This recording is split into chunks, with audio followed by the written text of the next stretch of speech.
pollinator related work that we have started in my lab, we've started it with the goal of surveying the pollinator community in and around Harrisonburg.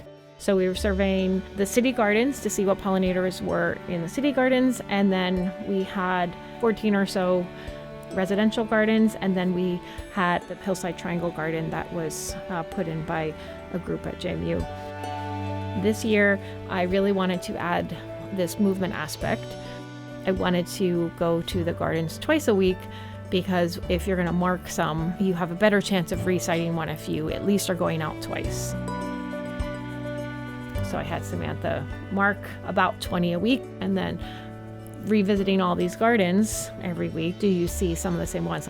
So then we can say, okay, how far are they moving? Are we just seeing them in the same garden? Are they moving farther away? Are they coming back?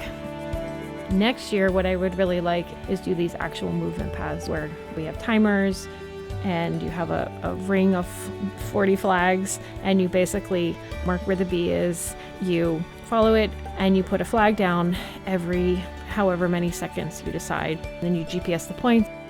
Once you have those movement parameters, you can actually put them into a model where you simulate movement across the landscape. And you could say, oh, we have gardens here and here and here, but how close do they really need to be for these populations to be viable? A longer term goal is to connect with what my impression is that what the city was trying to do and say, can we actually do research that supports their goals or allows us to make recommendations based on the science and based on them also expressing what's useful for them.